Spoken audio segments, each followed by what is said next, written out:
Laetitia et Johnny, l'ex-producteur Camus, confessent le secret du ménage à trois. Ce 28 octobre, tandis que Jean-Claude Camus célébrait son 87e anniversaire, la tension se braque.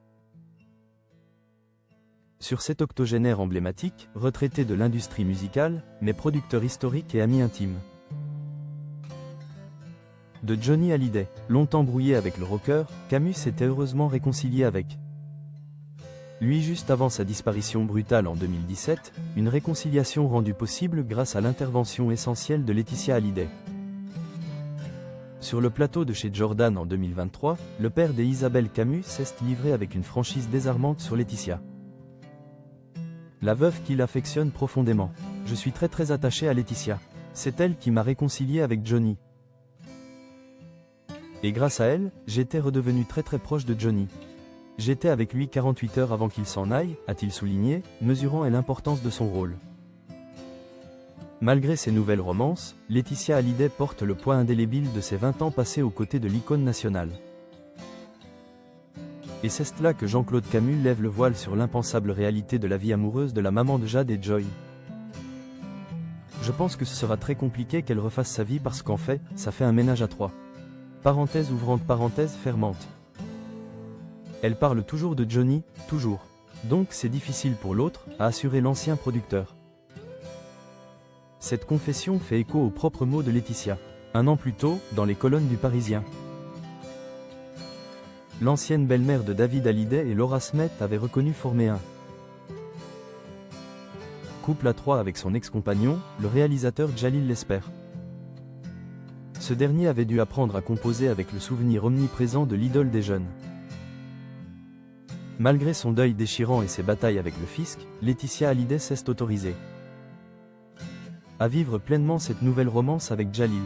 Elle avait confié à l'époque que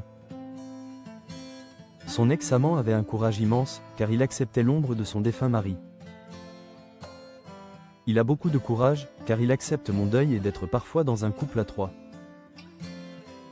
Ce n'est pas évident pour lui, mais il le fait avec beaucoup d'amour, d'intelligence, avec un regard extrêmement touchant sur mes enfants et moi. C'est à moi de me remettre en question et d'avancer, avait-elle glissé, soulignant l'apaisement que cette relation lui procurait. Ces confessions franches révèlent la complexité émotionnelle de son chemin. Laetitia s'est fait violence pour aller de l'avant, mais elle ne cesse de rendre hommage à celui avec qui elle a partagé l'essentiel de sa vie. L'ultime symbole de cet amour indéfectible réside dans son alliance. Laetitia porte toujours, inlassablement, l'anneau de son mariage, une preuve tangible que l'union n'a pas été brisée par une décision humaine, mais par le destin. Le plus difficile dans ce deuil, c'est que je n'ai pas divorcé de Johnny, c'est la vie qui me l'a pris. Je porte toujours mon alliance, je n'arriverai jamais à me remarier, a indiqué la star.